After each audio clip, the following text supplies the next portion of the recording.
No niin, hyvää huomenta arvoisat ammattilaiset. Tervetuloa tämän vuoden suurimpaan kehittäjä-ammattilaistapahtumaan Tech Days 2013 ja Finalia talolle. Mun nimi on Riku Reimaa ja toimin tässä salissa isäntänänne. Tänään mulla on myöskin kollega apurina Alilan Antti tässä eturivissä. Antti toimii sitten vastaavasti. Just sovittiin, että Antti hoitaa sitten huomisen päivän isännöinnit tässä salissa. Meillä on agenda täällä kongressi A-salissa sillä tavalla jaettu, että tänään keskitytään pitkälti omaan pilveen, oman pilven rakentamiseen, omaan infraan, siihen liittyviin asioihin ja vastaavasti huomenna siirrytään sitten katsomaan vähän, että mitä siellä oman pilven ja oman infrastruktuurin ulkopuolella mahdollisesti tapahtuu. Mennään tähän hybridimaailmaan. Muistutuksena vielä tuossa tämän päivän osalta, niin IT Pro Keynote, eli IT-ammattilaisille suunnattu Jeff Woolsin, jos tunnette Jeffin, Jeffi pitää muun muassa meidän virtualisointiblogia, on Mr. Hyper-V, on aikanaan muun muassa tehnyt, voitte kysellä sitten vaikka jossain vaiheessa iltakoktailien yhteydessä, että miten saadaan Macillä pyörimään PlayStation-pelit. Hän on virtualisointia harrastanut jo toistakymmentä vuotta reilusti ja pystyy kertomaan aika mukavia tarinoita sillä rintamalla. Niin Jeffillä on Hyper-V:n Deep Dive-luento tuossa juuri ennen iltapileitä, eli tuo Finalia salissa, jossa hän pitää 10.30 alkaen sitten myöskin tällaisen erittäin kattavan, pilvien yli ulottuvan keynote-puheenvuoron. Mutta voitte valita olla täällä salissa, valita paikan ja telttailla täällä 2 päivää. Kannustan toki hakemaan myöskin uusia ulottuvuuksia viereisistä saleista ja muista luennoista. Mutta pitemmittä puheitta päästetään perinteisesti. Tämä lienee jo olla perinne, kun Joonas ja meidän todelliset raskaan sarjan ammattilaiset pääsevät kertomaan teille, että mitä teidän ei kannata tehdä ja mitä kannattaa tehdä, joten päästetään Joonas ja Vibha lavalle. Stage is yours.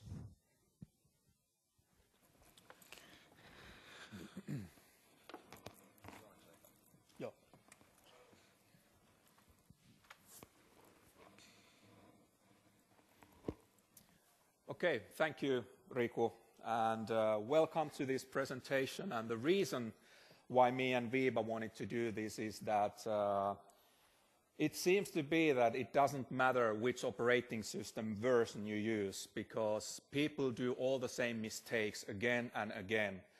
And that's the reason I decided to show 3 actually quite common real-life glitches what I have had, and Vibha does pretty much same. My name is Joonas Karjalainen, those who don't know me, and I work in Premier Field Engineer organization, and actually I get my paycheck from proactive problem management. I don't do much incident management, I do problem management, which means it's more or less troubleshooting and workshops on the field. Hi, my name is Vibha, and I'm originally from India. I work in Finland as a Premier Field Engineer. Before coming to Finland, I was with Microsoft India GTSC, and I was a support escalation engineer there. So I may have worked with a lot of you on troubleshooting cases. So that's really about me. I will let Joonas continue from here. Thank you. Yeah, so that's the reason we sometimes need to take also some real courses about ourselves, like over here. So one thing what I like a lot about this role, what me and Vibha do, we learn all the time a lot of new things. So I'm going to show you 3 real-life glitches what I have had. And first one is logon problem number 1. 22,000 clients, semi-global organization, and another was global organization. And some clients, not all of them, not most of them, but some clients took always about 5 minutes to log in. And some clients took about 58 seconds. So huge difference. Another logon problem I will go through with you guys is 16,000 clients, and almost all clients took over 10 minutes to log in. And then I will show you shortly how Windows 2012, how Windows 8 can actually help you to troubleshoot group policies. Because when me and Vibha, for example, when we are on the field and we get some criticisms regarding slow logons or whatever, pretty often when we ask, did you change anything? The answer is pretty obvious always. No, we didn't change anything, and that's very rarely true. There is always some change, or there are some changes. So what we hear pretty often is that nothing has been changed, and I always say, yeah, sure. And another thing, what I hear pretty often, that, yeah, but this doesn't happen in our lab environment. So could you please check your AD first? Or there are some problem in network. Yeah, sure. So that's the reason I wanted to start to go this thing. And actually last year when I gave my presentation about how to troubleshoot group policies, I actually went through already this presentation, but it has appeared again and again. So I go that through once again. So I was in Oslo doing AD-RAP over there, and AD-RAP is kind of risk assessment program. So we analyze all the Active Directory, how good it is, how healthy it is, what risks you have over there. So people logged in Oslo, but for some weird reason, it wasn't weird, but for them it was weird. The logon server came from China, group policies came from Tasmania, and NetLogon scripts came from Greenland through satellite on the sky. And they started to wonder why our logon takes something like 5 minutes. And there is very simple answer for that one. No one handled subnets correctly in their AD. So what they didn't do over there, they didn't tie their subnets correctly to these sites. So they have sites in Oslo, China, Australia, Tasmania, and so on. That was a global company. So what happens in that case is that we only rely on DNS. And when we rely only on DNS, then your client doesn't know pretty well what is my real site. Windows 7, Windows Vista, and now Windows 8 can handle that situation a little bit better. But I know that many of you still have a lot of XP machines over there, and they unfortunately can't handle this situation pretty well. We have a lot of different tools what we can use to find out this problem. So you need to know tools like NSLookup and some other tools. But on this presentation, I don't go them through anymore because I did that last year. So hopefully most of you attended also last year on my presentation.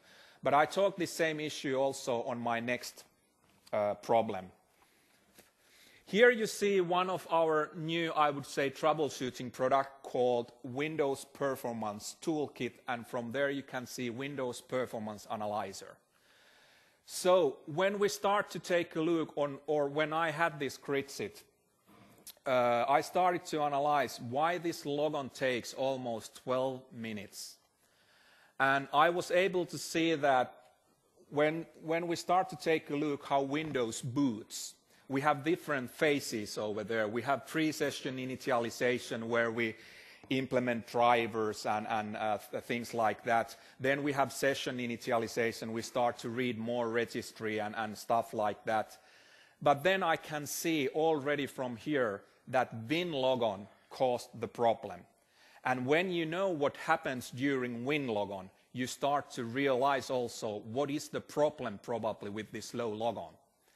And over here, when I started to do this, we need to first find out what happens during Windows boot. So BIOS is probably one of the hardest to find out if there are some problems or if BIOS creates some slowness. Because, for example, some vendors, they want to display logo for Dell or HP, and they may want to display that for 4 or 5 seconds. For some models, you can take that off. So in that way, you can speed up your boot process, but not much.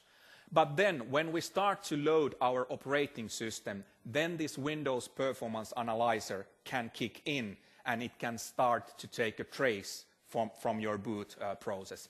Vibha will also show some other tools from sysinternals, what you can use to troubleshoot slow logons, for example. So shortly, we load drivers, registry. After that, we start to enumerate them and so on. We initialize sessions where we load our Windows 32 subsystem.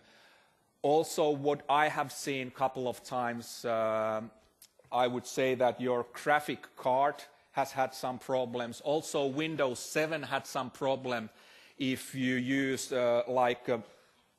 one single color as your desktop. That also created some kind of 22-second delay on your boot process. And all those we were able to find out with Windows Performance Analyzer. So we created a bug, and that bug was fixed about a year ago or year and a half ago. Then start this WinLogon. So I would say, it's not always like that, but I would say that most problems when we talk about slow logons happens in or during WinLogon phase. And what do we do during WinLogon phase? We launch most of services. We can also have different kind of services. Some of those we can launch as a delayed service. Some of those can be triggered service, and so on. We also play group policies. We also play with profiles.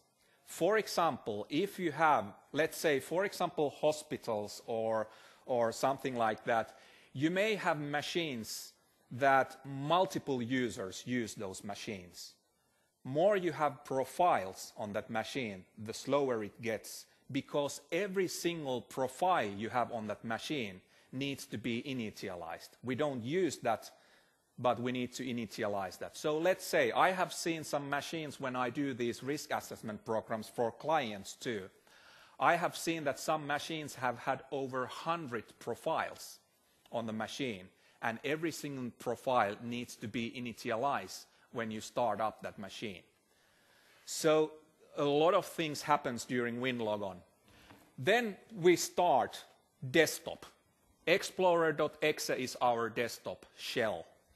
And also sometimes over there we see some slowness. So especially if you start a lot of so-called auto-run programs, and many of you do that.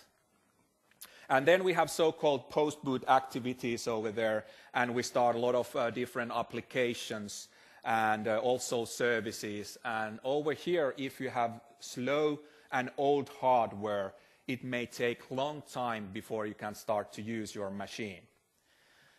So here is actually one interesting case I had in one country. So you already know what was the reason for that 12-minute logon. But take a look at that event message. It's not error, it's not warning, it's informational message that tells that some of your group policy script took 600 seconds to run. What tells 600 seconds? It's 10 minutes. What is that 10 minutes? It's a timeout. So we have some serious problem in one of your script, and this machine can't continue until the timeout is gone. And after that, we were able to continue. So I show you shortly how I was able to troubleshoot, for example, this case.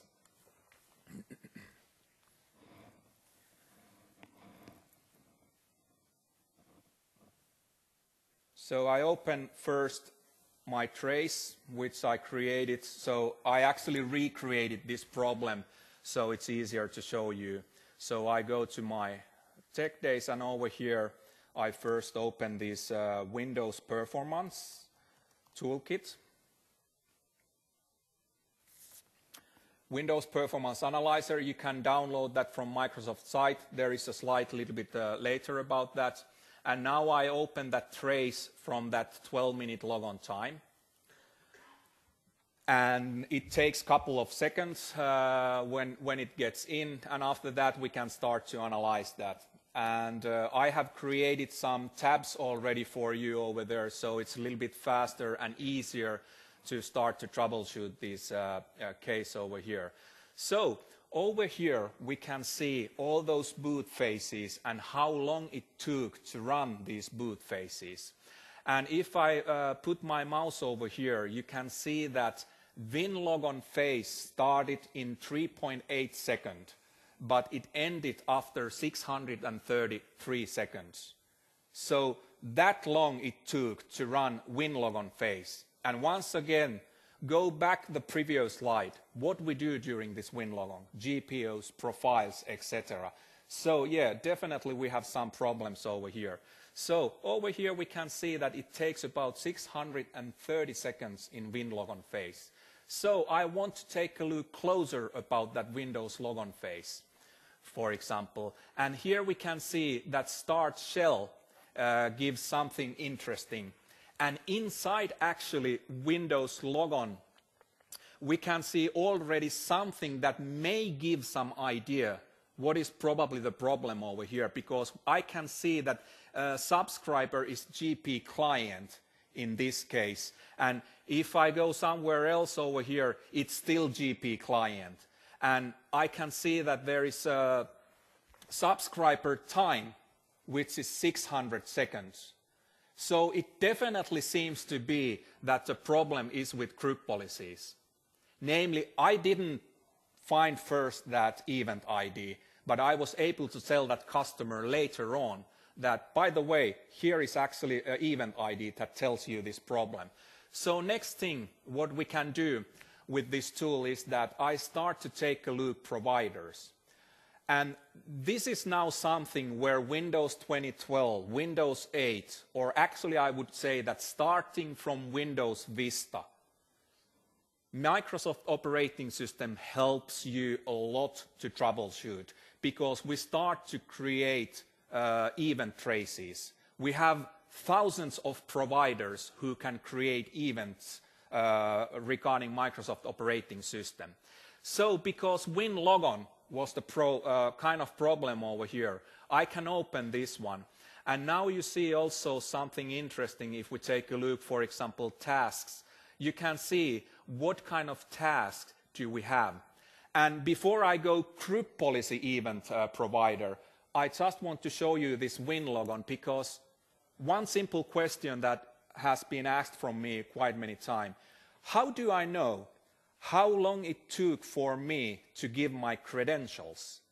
And then I continue. So I push Ctrl-Alt-Del, then I give my domain name, username, and password. How long it took from me to do that? And now we can do that pretty easily. Here is inside this WinLogon provider, you can see these request credentials, and over here we can see WinStart and WinStop. We can see which threads are doing that job, and then, sorry about that.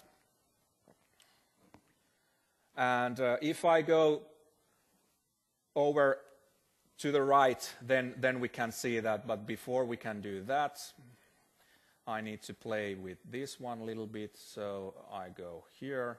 And here you start to see also that I started that on 17 seconds.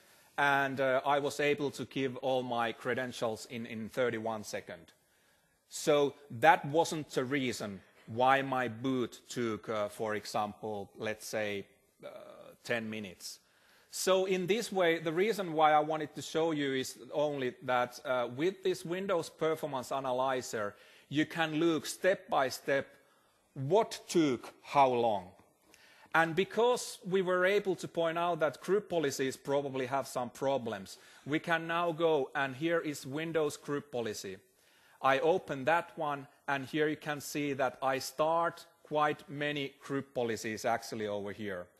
What I need to do is, with this resolution, probably a little bit easier to do if I move it this way.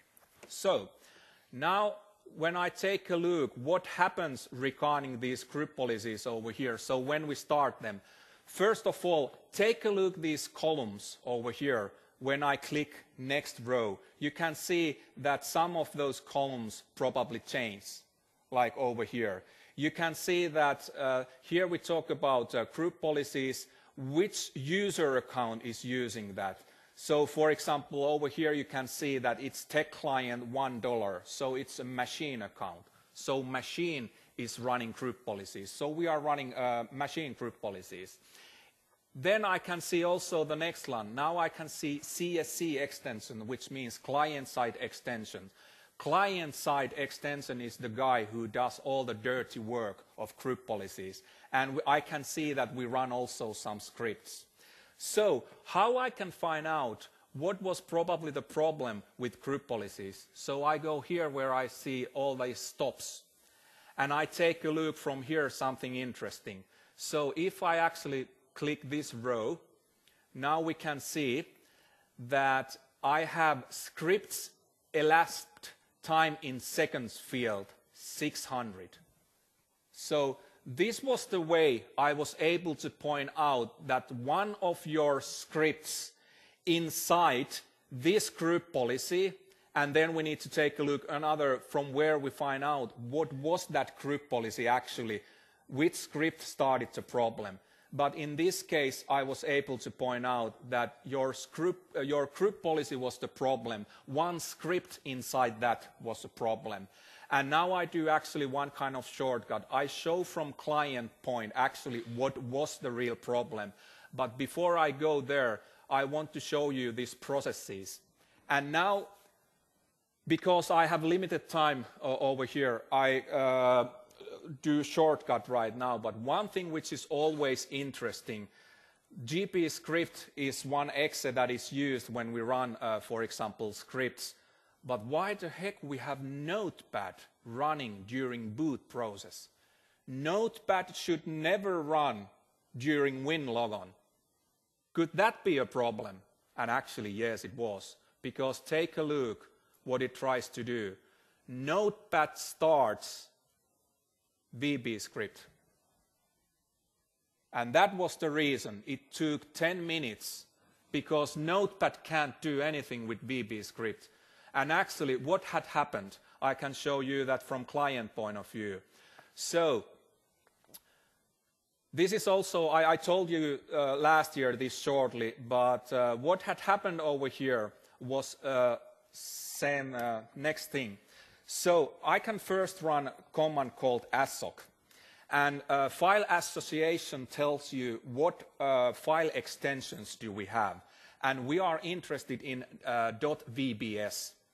So I run assoc against .vbs, and then I find out that, okay, we are talking about VBS files. And now I use ftype and VBS file, and now you can see what is the problem over here. So VB script's default launcher is Notepad. So customer was security-oriented company, and they wanted to avoid the problem that if you have Anna Kurnikova-related virus VB script on your email or desktop, when you double-click that, it doesn't execute that. It opens Notepad instead.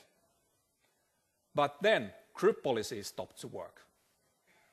So that was one actually real-life Gritsit I had. And I'm not the only one. I have had that 2 times, and 2 of my colleagues in Europe has had this also. So be aware when you start to play with GPOs or scripts and security, that you really know what you do. Then next go back to the slides. And I want to continue shortly. Next thing. So,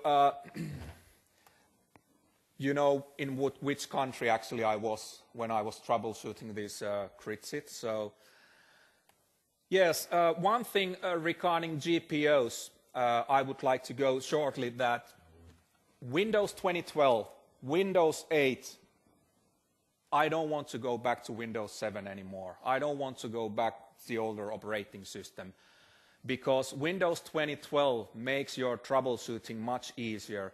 And group policies is extremely good reason why all of you should already install at least 1 or 2 Windows 2012 in your organization.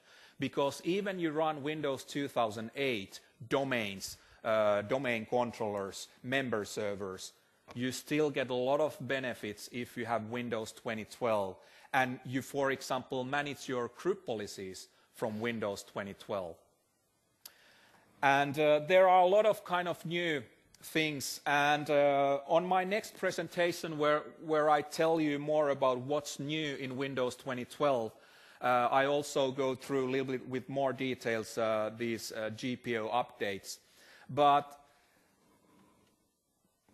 one of the, I would say, most common thing when I get a new gridset is pretty often GPO related.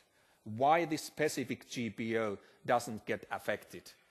And that's the reason I always tell you that as long as you know how GPOs are processed, then you know also how to troubleshoot them. And it's actually very easy to remember this, I would say, pretty tricky acid from 60s. So LSD. It's good kind of, it's easy to memory because first we run local group policies, then we run site group policies, then we run domain, then OU, child OU, and child OU. And if you play with defaults, it's always the closest GPO that wins, closest for us. But it's actually quite easy to start to break this behavior also. And shortly, I want to show you now some regarding group policy troubleshooting in generally. That could be also its own presentation. But here I have created techtrack.fi domain. And as you can see, I have default domain policy, then I have Finland OU, there I have Helsinki OU, where I have linked a couple of GPOs, then I have computers OU. So if I go to my Windows client right now, my Windows 8 client over here, and actually I did run this command already a little bit earlier, so I run it again. So oops, I run that. So GP results with R, which is report mode. Right now, I can tell you that which GPO wins in my machine. And we always need to run this or read this information in this direction. So this is the GPO that wins in my machine. And there is actually now one thing which is very, very interesting over here. And it is if you go to Windows Server, I will show you that shortly, but take a look when we go to Windows Server, you will see the same order over here, but one thing you don't see is screw you GPO, because that's site level GPO. And remember, local site domain OU. I have seen so many cases that people start to enforce their GPOs at site level because I want win. So let's take a look from server point of view what happens over here. So this mouse.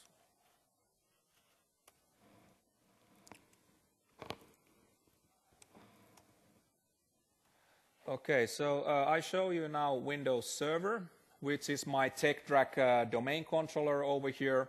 And when I open my group policies and I go to the same computers where I have Helsinki computers OU, and if I take a look from here, this group policy inheritance, now you can see the same order over here, but you don't see screw you GPO over here. And once again, take a look what you can see over here. This list does not include any GPOs linked to sites. Guys, we tell you that in Windows operating system, but still you open so many cases for us. I can't see site GPOs. That's default behavior, and people forget this pretty often. Then I could also do something like start to stop inheritance. I could start to enforce these GPOs, etc. But that's another presentation later. And I let Vibha to continue now from here, and Vibha will use some different tools.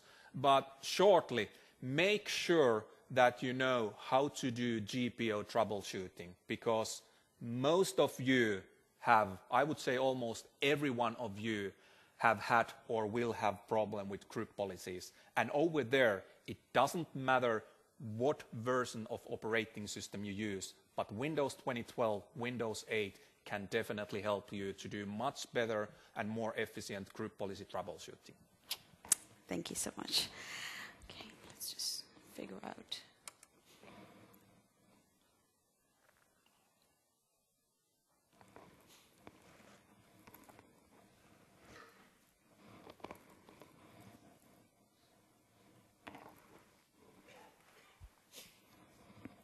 Okay, thank you, Joonas. So we spoke about XPerf method of troubleshooting. I'm going to talk about the sysinternals method of doing this.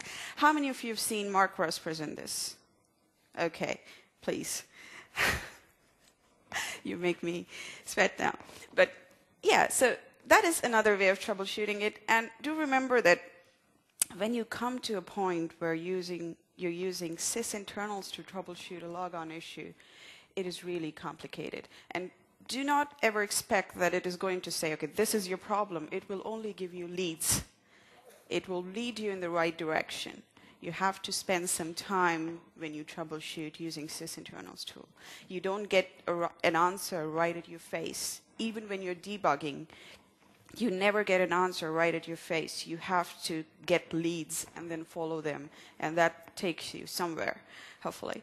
But whenever you have a slow logon issue, the first thing, and I worked in Microsoft support for a long time, and this is something that I can tell you from my experience, that definition of slow for each one of us is different.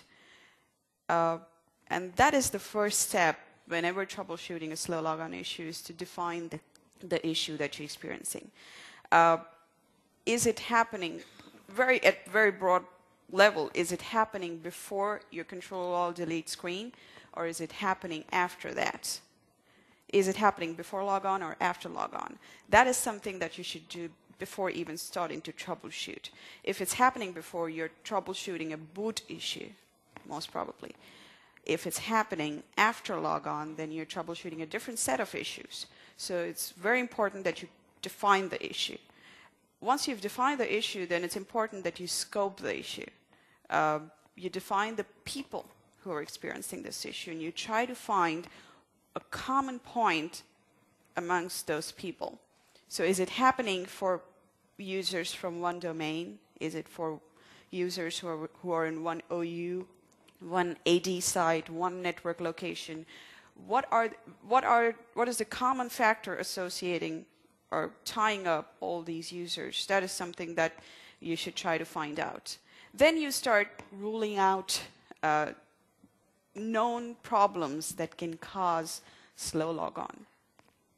One of the most common, as we've heard, is group policies. So you put one machine and one user in an OU, block inheritance on that OU, and then try to log on. That way you rule out your group policies. So then now this is how you start ruling out. Then you try to reproduce the DC locator process. When a machine logs on, it has to connect to a domain controller. So it has to be able to resolve the name. It has to be able to look up the SRV records of the domain controller and then actually connect to the domain controller. You can actually manually reproduce this process and see, does it work? Does it take a long time to take place? So you can manually reproduce this process and see if DC locator or the domain controller is causing the problem.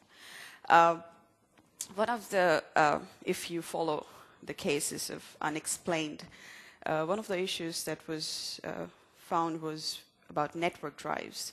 If you have network drives that you are not able to connect to, you may experience slow logon, which, by the way, in Windows 8 doesn't work. I've tried many things which worked in Windows 7 and caused slow logon.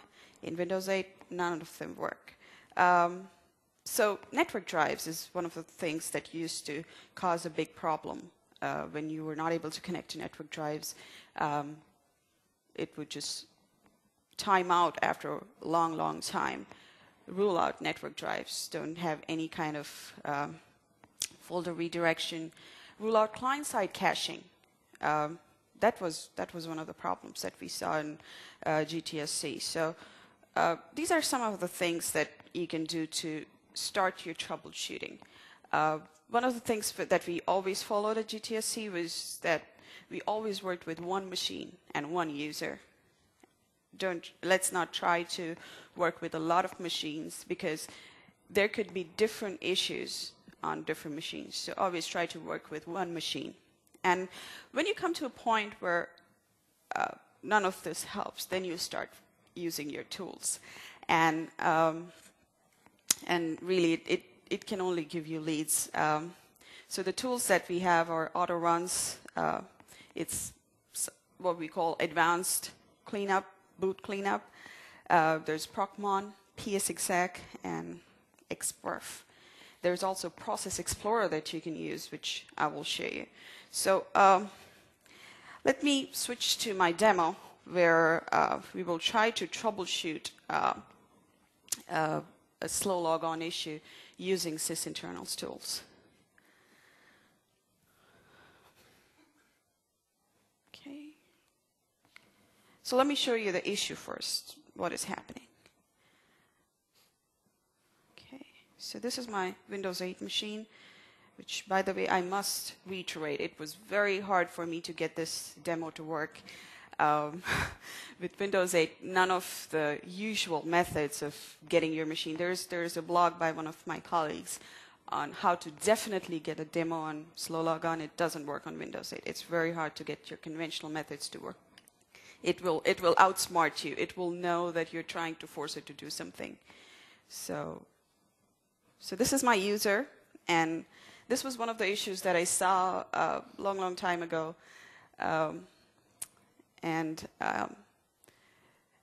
It took a long time for us to figure out what was going on.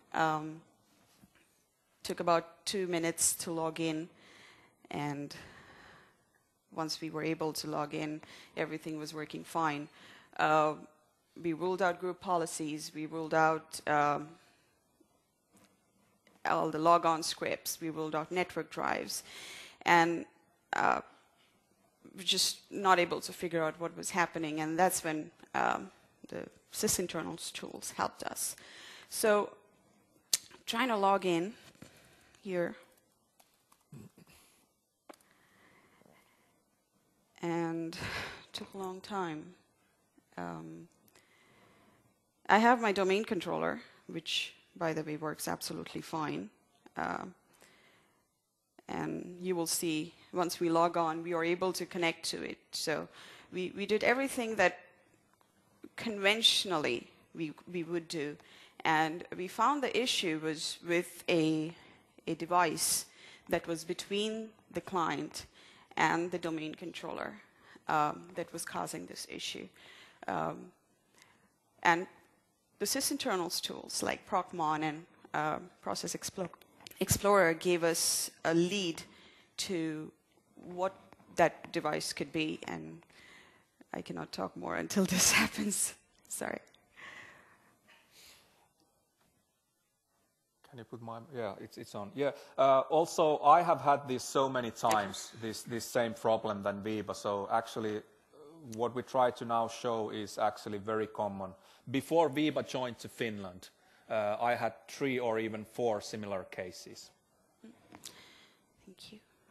Okay, so this is the issue that you just saw, that we were experiencing. Now, what are the tools that you can use? The first one that I like to use is called Process Explorer. So let's run. Now, this is Process Explorer. It tells you, it's super task manager, as we call it. It tells you much more than what Task Manager would do. The great thing about it is it tells you the process relationships and how the process started, what was the parent process. It also tells you if the process is ending, is it starting, and so on and so forth. But just this Process Explorer may not help you to look at a boot issue. What you need to do is start adding columns. And one of the columns that I add is called Process Timeline. And if you get this process timeline here, what you can start looking at is how much time did the next process take after the first process ended? Or did the processes start parallelly, or was there a lag? Was there a delay? Now, if you look at this, and I'd like to bring you, let's see if my Zoom it works. No, it doesn't work in, no. Okay, but if you can see here, the process after LSAS took a long, long time. It didn't start parallelly. What is LSAS? It's the process that that is responsible for getting you authenticated. Yeah. So what you can guess from here, and I understand that this is really jumping to conclusion because I know the issue. When I worked on it, we actually looked at each of these delays, and we narrowed it down that it was happening because of LSAS. That LSAS took such a long time, and the processes after that did not start parallelly. It took some time, and then we saw huge delay, and they really didn't start parallelly. So this is one of the things that can point you to the EXE that is causing a problem. Yeah.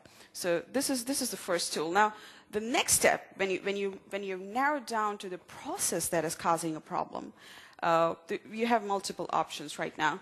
You can trace LSAS. We have tools at Microsoft which can trace the process's behavior through time. It's called the time travel tracing, where you can trace the process from the launch to a point where you want to capture it, and you can manually stop the trace. It's called the time travel trace, or iDNA trace, as you may have heard. You can do that. Or you can take a procmon of the logon, and you can capture the behavior of lsas.exe through the logon process. So that is what we will do next, but I just wanted to point out what you can look for when you look at Process Explorer. You have to look at the timelines at where the processes start. What you can also do is use auto runs. If you have used auto runs, am I in the right place? Okay. Oh, I'm on the wrong server. I'm sorry. Okay.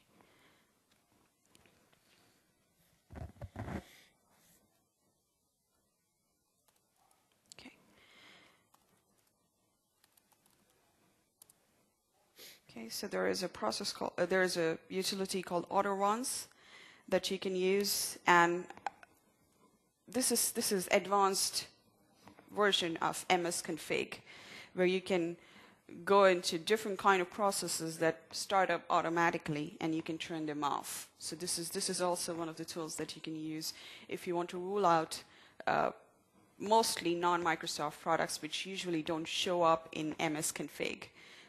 This is one of the tools that you can use. But the tool that I want to really show you is procmon here.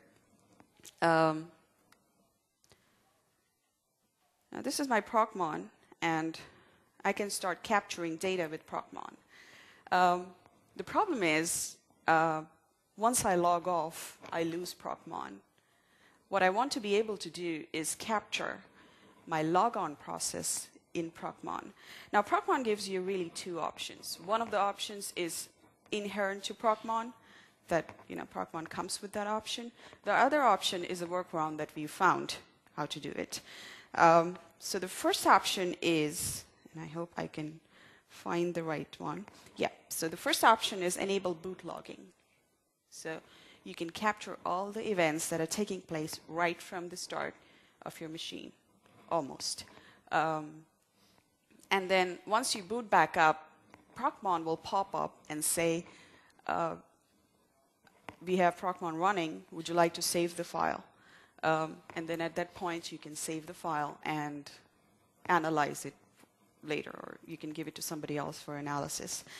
But that is for boot logging. And when you don't want to do boot logging, understand that Procmon logs this data on your system drive. So if your machine is taking like 30 minutes or an hour to log on, this is not a tool for you, because you may run out of space on your system drive. Don't do that. If it's more like a 10 minutes issue, 5 minutes issue, you can use this. But once again, we're talking about log-on processes. How many of us are aware about user sessions? Yeah, so session 0, session 1, session 2, and so on and so forth. Session 0 is what is called as a console session. Newer operating systems hide that from you. You log on to session 1, right? What you need to be able to do is get access to that session. Once you get access to that session continues to run when your machine is running. It doesn't care about the user logon. It is the logon of this machine, the physical machine, the console session. It continues to run whether the user logs on or logs off. So if you want to run Procmon or any process really, irrespective of whether a user is logged on or not, is to get access, gain access to session 0. And how you do that is using PSExec, which is another sysinternals tool. So elevated, obviously. Okay, and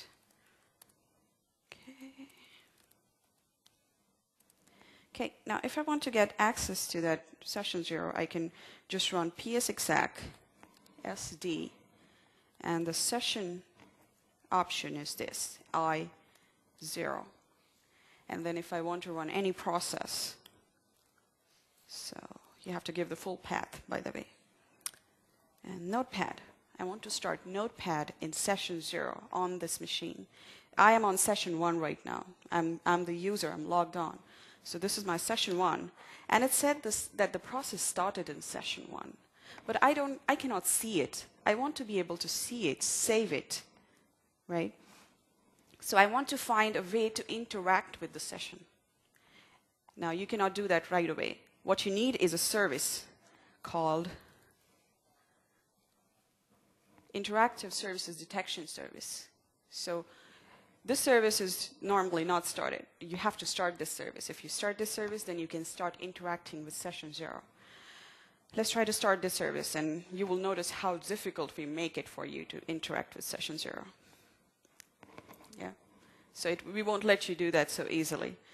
What you need to be able to do this is set a registry key, of course. So there's a registry key called No Interactive Services, and that is set to 1 on everyone's machine. So now I need to disable that. And once I do that, hello. Okay, we're back to services and try to start the service. Okay, starts. Yeah. Now let's try to. Now this is the behavior that you will see once the service starts. It's a little annoying, but let's see what happens now when I try to start something in the session 0. So let's see. Let's try to start a Notepad.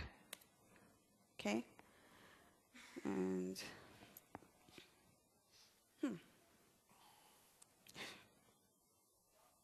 sometimes takes some time.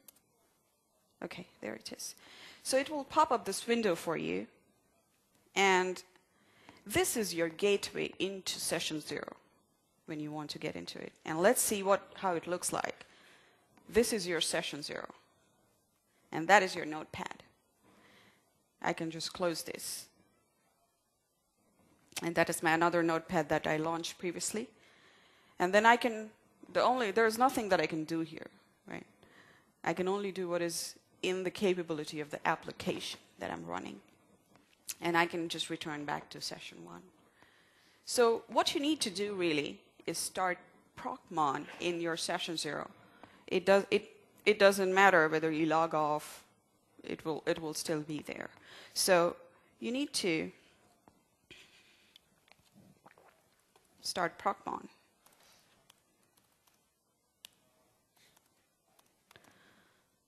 Yep. Okay, let's make sure it is started. Oh, sorry. And by the way, this session 0, it's also system account. So it's system account of your machine, which is the kind of even more privileges than administrators have. So it's really important to understand the difference between different desktops, because starting in Windows Vista, we started to do so-called session isolation, which is probably the biggest security improvement what we have made in the history of Windows operating system.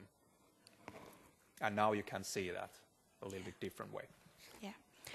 So I've launched procmon in session 0. And as you see, I get notified. And I can go there, and I see that it is running there. Yeah, I just let it run.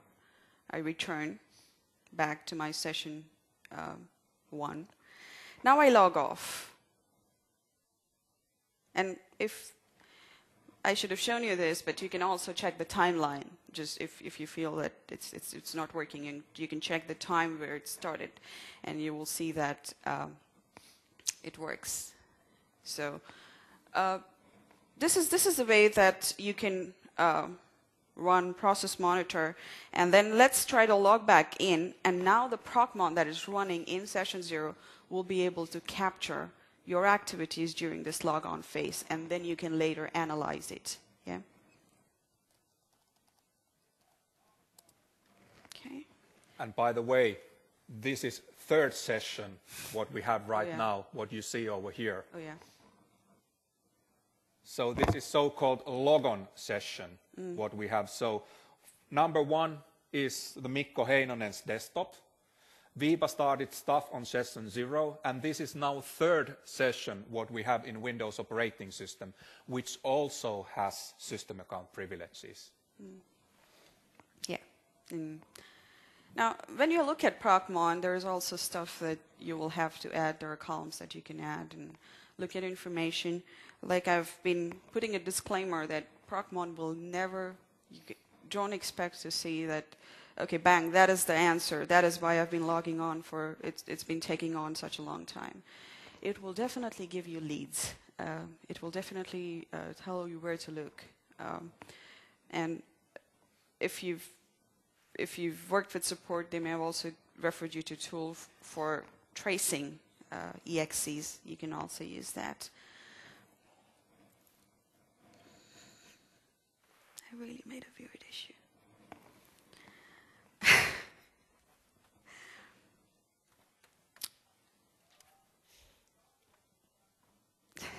Okay, that's my...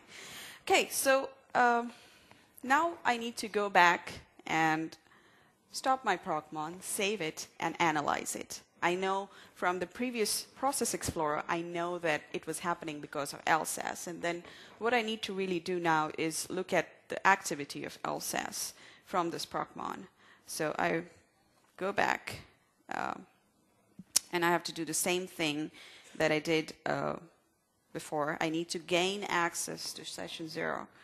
And the reason why I have it like this, and a lot of you may be thinking why I'm going to eDrive and launching PSExec. One of the things that we found when this is something that has been going on in discussion and the sysinternals forums is if you've been using PSExec from the System32, sometimes it says, it gives you an error that the service has been marked for deletion if you've ever experienced that issue.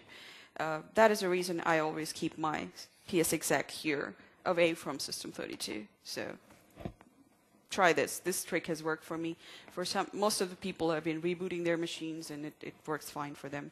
But this is one trick that has worked for me always. So, and then psexec. Now I just need access to the session 0, so I can really launch any process. So if I just say Windows Notepad, yeah, I get that interactive services detection window. I go back. Now, this is my notepad, which I just launched. But behind that is the process monitor, which has been running throughout the logon session. What I can do is now stop this, save this.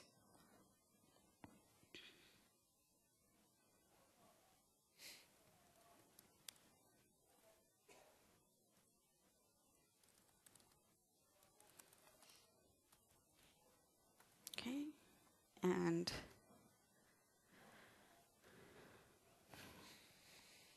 and then I can just save this, and then I don't need this. And I can return back to my session 1. And if I go back to the temp folder where I save this,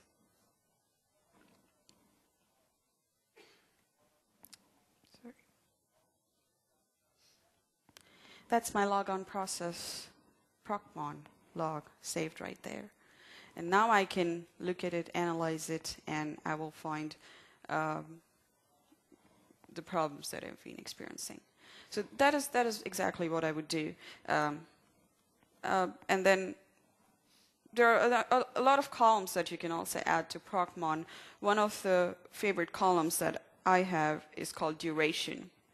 That how much time did each process take to complete? Each operation really took to complete. It didn't help us in this process, in this particular issue, but nevertheless, you can add that column. How do I? Okay, here.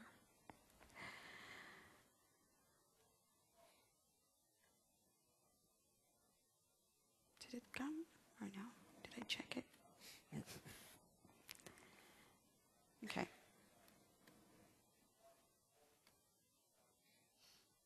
Did I select duration? It's there. Operation. Oh, there it is. My command line took a lot of place. Okay, that's my duration column, which I can drag and put wherever I want. And here you can put filters like if the duration is more than 1 second, then what, and so on and so forth. But our process of interest, and here I'm going to kind of do some shortcuts because we are running out of time. But you can use, like I showed, that you can use Control F, and you can just use F3 to go forward. But here I will just put process name. Where is it? Okay.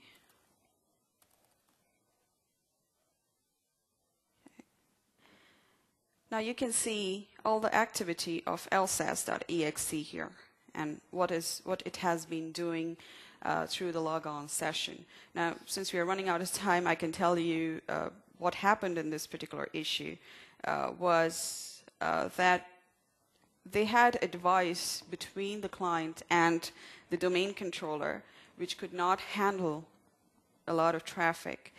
And as soon as a lot of people tried to log on to domain, the DNS request started to fail. And the behavior that we saw here is a loop where lsas.exe just keeps going to the DNS client service again and again. If you see this, if I just scroll through this, it just kept looping and trying to get to the DNS client service. After everybody logged on, and this is why we were kind of confused, because we after we logged on and we tried to do DNS lookups, everything worked fine. Eventually, everybody logged on, but the device, which I cannot name, just could not handle the traffic that was passing through it and getting routed to the domain controllers and the DNS servers. And in this case, This was one of the tools that really helped us. And then we started investigating what is happening to DNS client during logon and so on and so forth. So this is really how we approached this problem and got to resolution. Like I said, it's never easy. It's never at your face. You have to look through each line. It's a lot of information. You have to exclude data, include data, and eventually you get there. It captures almost everything that a process does. And that was really how we were able to resolve this. Thank you. Okay, so last but not least, if you change my screen over there, I just want to show you one more tool regarding the sys internals, and this is something that actually guys like Aaron Margosis and Russinovich they wrote, and it's also sys internals tools. But Vibha was talking about logon sessions, and there is a tool called logon sessions that can show you how many different logon sessions actually we have on Windows operating system.